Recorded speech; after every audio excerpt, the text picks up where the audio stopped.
Well, hello everybody, and a special hello to Sam Bellier, who's with us today. And I'm so excited to be doing a quick interview with you, Sam. It's so good of you to join us. I'm hoping that we're going to be able to, shall we say, open the box on sort of what makes Sam tick, how you became a reflexologist, what you're doing now, and we'll kind of fill in all the bits in between. Does that sound Sounds good. okay? Perfect. One thing I do want to do is just as a quick introduction, just in case there's anybody that's never heard of Sam Belyea. I mean, if you haven't, where have you been? But anyway, so Sam Belyea, he's a leading foot reading expert. He's a speaker. He's a reflexology instructor who has built his brand by decoding the messages found in the feet. Sam lives in Tampa Bay, USA. And he is also the only dual nationally certified reflexologist in Florida. Now, Sam, I actually want to ask you a question about that introduction I've just given, because it's something I keep on meaning to ask you, and we talk quite a bit, and I've never remembered to do it. What on earth is a dual nationality certified reflexologist? Sure. So that's actually changed. One of my students actually became dual nationally certified as well. So the way that reflexology works in the United States is very convoluted because we have each state basically dictating its own rules for certification. Some states require nothing to Mm-hmm. practice.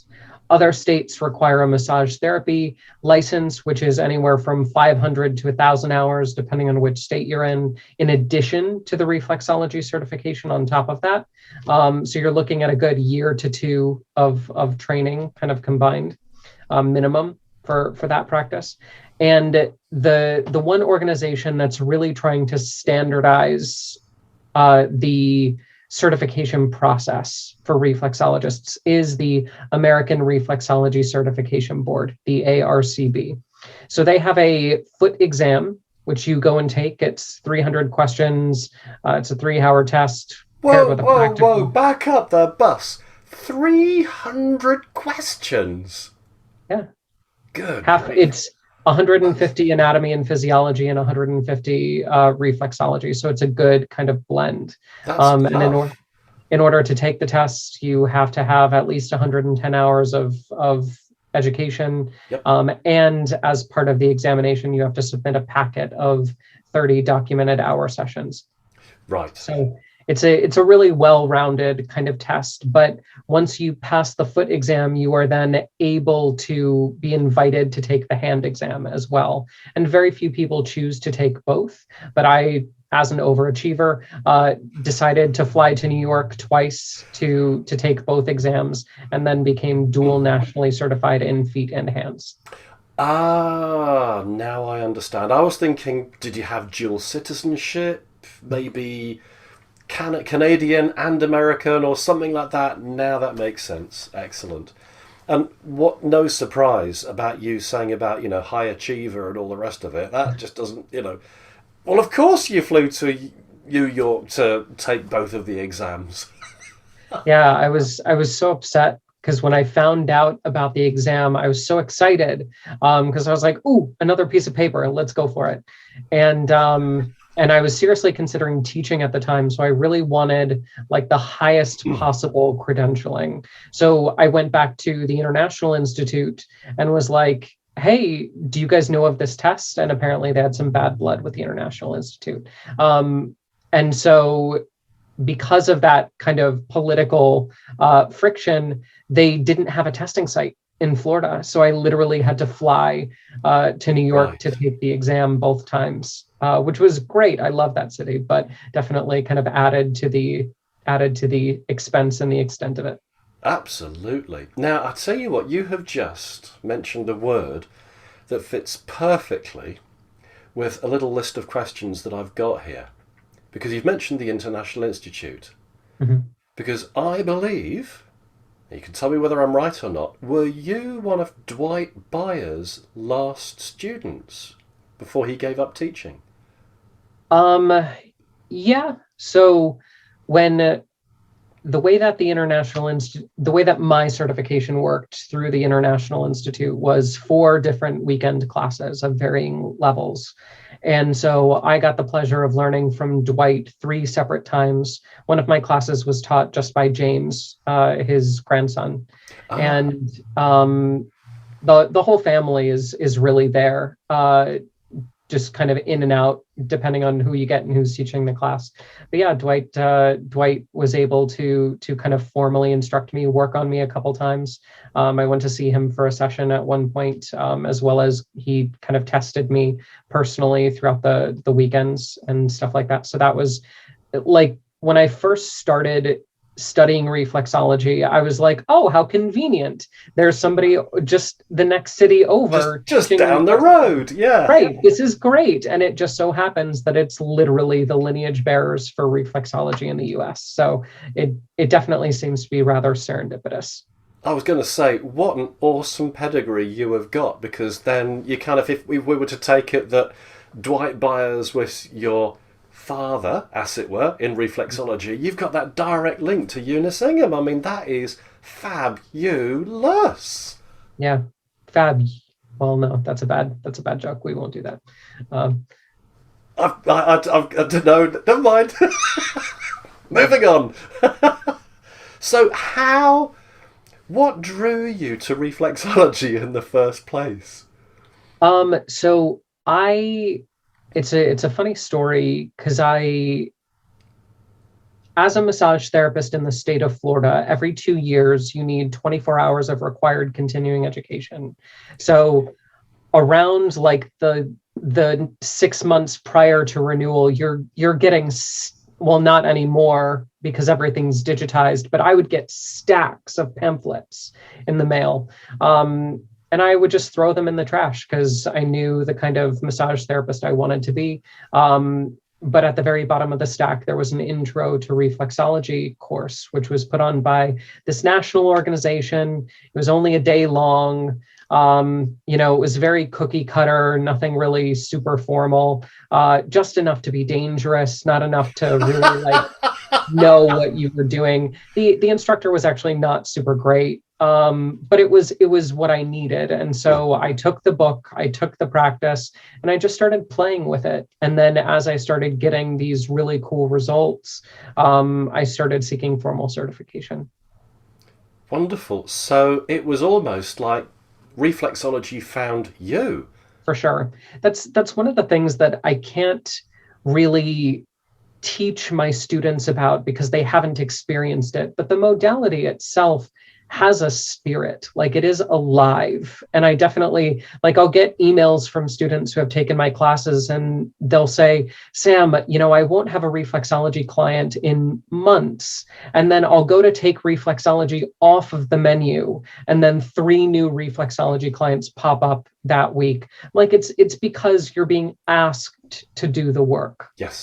From that perspective. Absolutely. Absolutely. So your training, very formal, and I don't think Dwight ever talked about foot reading in any of the publications that I've read that he's done. So where did that come from? I mean, what happened? It came from my clients, really. I started noticing patterns. I started noticing, 3 people come in with the same exact issue and they have the exact same kind of bone structure deviation or the same dry patch of skin or the same area of the foot that's inflamed or painful. And noticing these patterns, I was like, there has to be something more about assessment, not just foot reading from the mental emotional standpoint, but foot reading from how to assess the reflexes and how to recognize these patterns. And so I went back to the Institute and I was like, hey, do you have any references?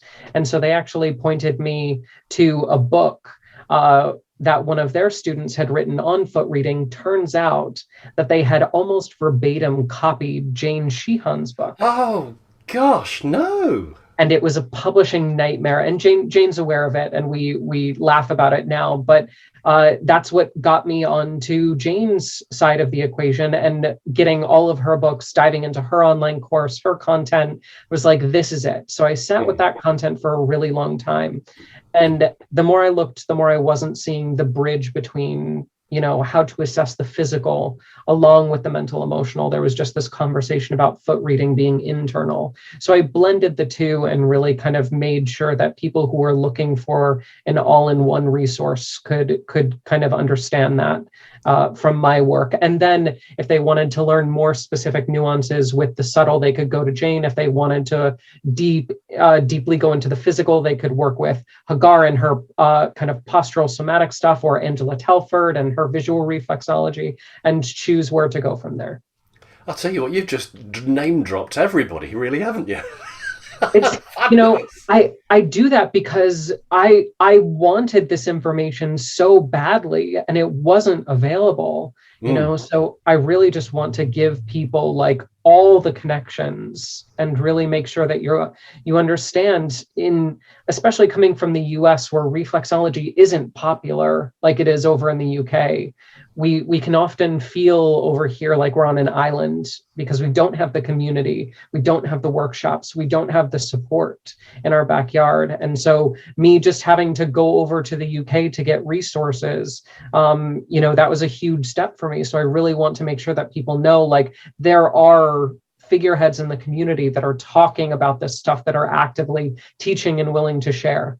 Yeah, that was such a shock to me, that because I assumed, being a UK reflexologist, and reflexology as we know it today, Unisingham, America, you would just assume that reflexology would be huge in America. And what with the way that you have to train, as in getting the massage certification first, and then you can do the reflexology, it seems so difficult to be able to become a reflexologist in the States. One of the things that I talked with the NCRE, the National Council for Reflexology Education, about was this idea of why it's so difficult for us as practitioners to educate and to teach and to have an army of reflexologists kind of doing this work. And the big issue that came forward was certifying, and standards of education. But because we don't have a universal system, because we don't have this blanket standard, everything is so different. It's very much like literally the wild, wild west of reflexology. And you never know what the quality is or where the training has come from. And we're really struggling with that over here. And the example you gave earlier actually says it all. Some states, you've really got to train. Other states, absolutely nothing at all. Anybody can do it. So I can understand that one. I really, really can. Yeah. Now, something that I'm going to sort of come on to the foot reading side of things, because, of course, I've done your course with you. Absolutely loved it. But the thing that I really got from your course was that there is this holistic underpinning all the way through. It's not just a case of, right, here's a pair of feet, here are the markers, that means this person is, what should I say, struggles to go to sleep, or this person is a perfectionist. There's so much deeper in what you're going to do with it. That seems to be, am I right in remembering, and also for anybody that hasn't been on your course, that really is your focus, isn't it? Yeah, so what I want to really tell reflexologists about foot reading is that you understand reflexology from a manual perspective, but how do you take what you find in the extremities and in the reflexes and translate that into a conversation that can help a client understand what they're dealing with, why they're dealing with it, and how they can implement lifestyle changes or surround themselves with other practitioners to really move that needle from point A to point B, regarding like chronic symptomology. Yeah. So what you're saying is, now you've seen what you've seen, now you know what to do.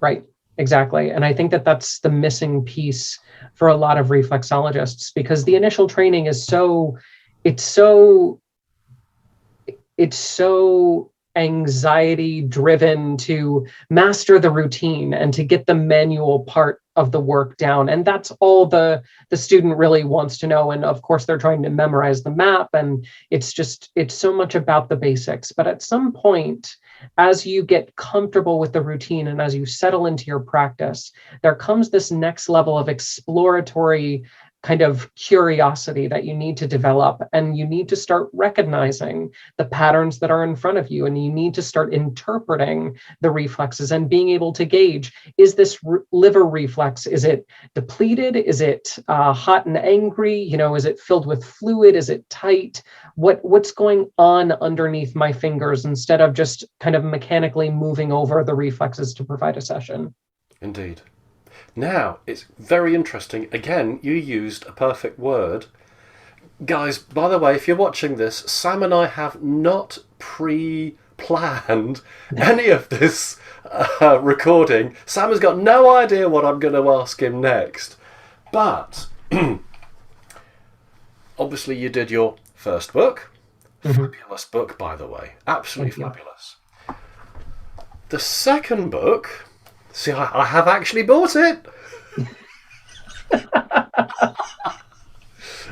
And the funny thing is I saw a video that you did a week or two ago, and you were doing a reading, and you had to say, but you hadn't actually received a copy of the book yourself even.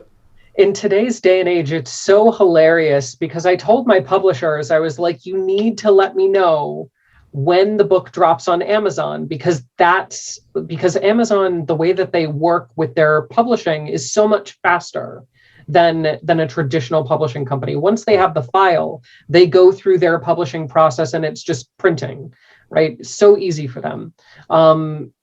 But unfortunately, because I'm getting my books directly from the publisher and not from Amazon, there was a good 3 weeks before I received my first copy. Meanwhile, all of you over in the UK were getting your copies, and I still didn't have mine. So it was definitely a hilarious kind of, everybody wanted to know when it was available, and it sold out so quickly. But they've restocked now, and I didn't get, and I wouldn't want to get my copy. This book isn't for me. I'm not really here trying to get my copies and then sell them back. My job is just to really teach the content and write it. So. Now, the thing that I was going to ask, which I think is excellent, because it really does describe what we were just talking about, in that now you've seen what you've seen, what are you going to do? And in your first book, you called it a Reflexology Primer on Foot Assessment. This book is called A Consultative Approach. I think it is. Yeah. Yes, it is. Okay, at least I got that bit right. Good job, David. Oh, thank you very much. So, are we getting even deeper into what to do with? Because what I'm wanting to know is, obviously, I've read this one. I've done your course on this one, and there's going to be hundreds of reflexologists, maybe even thousands, who have read this book in the UK. What's different in this one? If somebody's wondering, okay, well, I've got this book already, tell me what it is that is in this book, because I literally have only just got it. I have to confess, I haven't read it yet. I can't wait to. It's just time. But what is it that I need to know in this book that wasn't in here? Sure.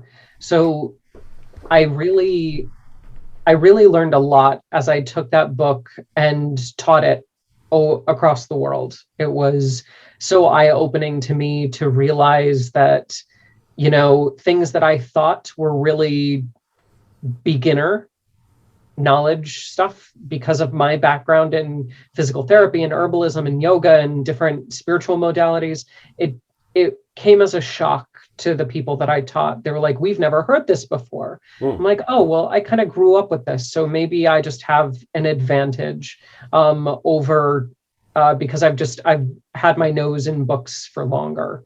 And so the first thing that I do at the beginning of the book, the first section is all about revisiting the elements and breaking those down, because that was one of the big things that people continually had questions on, that they felt as feedback was not explained as deeply as it could be in the first book, which I completely understand, because the elements in and of themselves are a holistic concept that is so easy, but also very deep and complicated at the same time.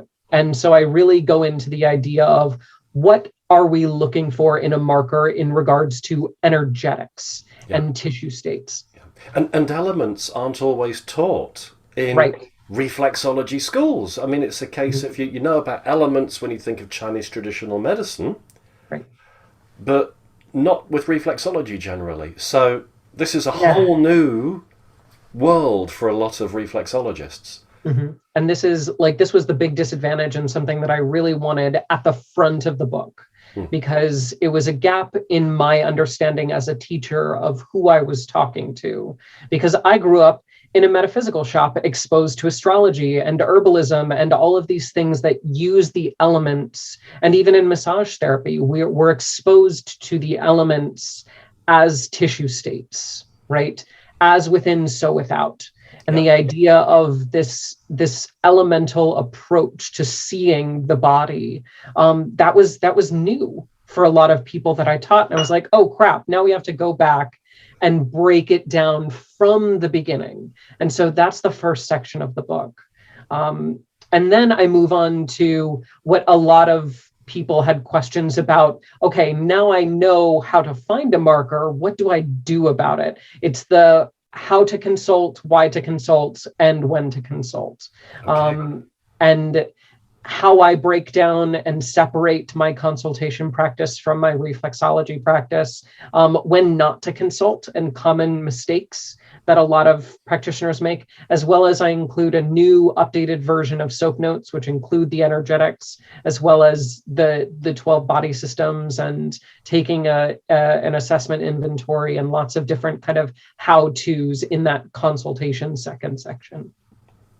So you're coming to the UK, aren't you? Yes. Are you looking forward to it? Yeah, I mean, it's definitely. No, you're supposed to be a resounding, yeah, I can't wait. It's so conflicting, because I mean, the UK is just such a fabulous place, and every time I go, it's always meeting the most amazing people and being surrounded by so much enthusiasm and love for the work. And you know, I've met so many just treasured friends, you and Nandina included. Oh, bless you. And needless to say, every time I go, there's always some sort of party, some sort of conference, some sort of something that we all get roped up into. And at the same time, it's like, with everything travel-wise, with COVID, with everything that people are even hesitant to still take classes, I've noticed. You know, it's just a lot of unknowns. So I've actually taken a couple trips in preparation just to kind of get used to flying again after 2 years.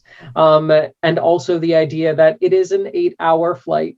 You know, well, 14 really, because I'll be coming in from Michigan. Was it Michigan? I think you're going to Michigan, then you're going to Paris. And then you fly into the UK. Yeah, guys, seriously, Sam is really going out of his way to get here. He really, really is. Yeah. So you're going to be in York, and you're going to be in Leicester, and you're going to be in London.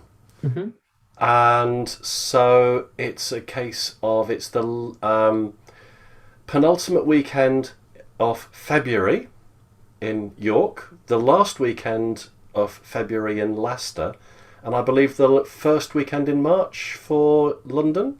Yep, so 19th, 20th for York, 26th, 27th for Leicester, and then 5th and 6th for London.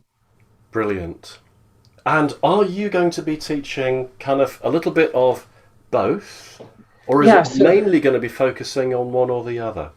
it's going to be both, kind of a combination. So the thing with foot reading that also I think is really important is to understand that the basics, are pretty much essential. If you don't know your definitions, if you don't know your zones, if you don't know your interpretations, if you don't know kind of the baseline formula, then a lot of the consultation stuff, the advanced stuff that I go in the second book, is just going to fall flat because you don't have that support. So the first day of the course is really going to be basics, and going over the zones, the physical, mental, emotional interpretations, the elements. And then the second half of the day is going to be practical, where we kind of put it all to work. Same thing on the second day of the course, where we're going to go over the advanced foot reading, but we're going to go over how to consult. And we're going to go over the 3 additional extremities to check, which I talk about at the end of the book. I teach you how to map the eyes, the tongue, and the pulse.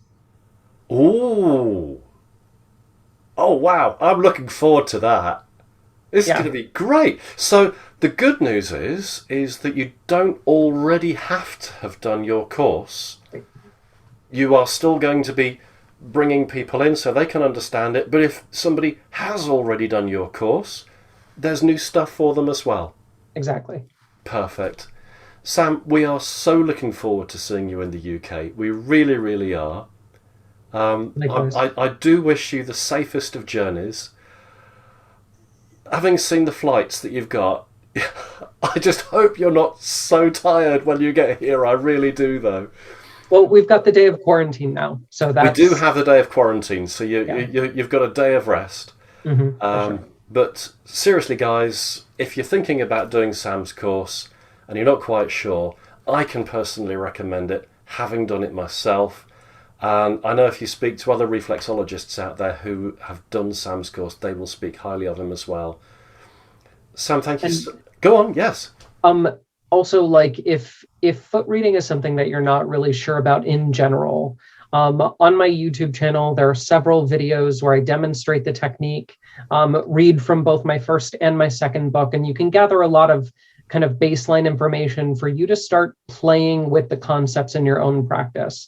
Don't take it from me. Like don't use my course as an introduction. Start playing now. Start getting the basics underneath your belt and really start validating the experiences through your own practice. That way, you'll be able to really see how applicable it is and really how amazing it is to kind of shed details that the feet are really trying to say with clients and make a huge impression. And you're the one who's discovering that. You're not just kind of learning another modality that you're going to throw away a year later. No, exactly. I've found what I learned from you, I can use with every treatment. So it's not like some courses that I've been on. I'm thinking, what am I going to do with that? Yours is really, really useful. It really, really is. Last question. Are there still places left at any of these venues? Yes, all 3 venues, I believe, still have about 10, 15 places left because we've maxed out capacity with the availability, since this is definitely a rare opportunity. So we're just looking to get anybody who's interested in one of the 3 dates. Fabulous. Sam, thank you so much for spending your time with this interview. We've learnt loads. And we are so looking forward to next month, isn't it? Next month when you come over, it'll be absolutely wonderful. Okay. Awesome. Thanks, David. Safe journeys, and look forward to seeing you later next month. Okay.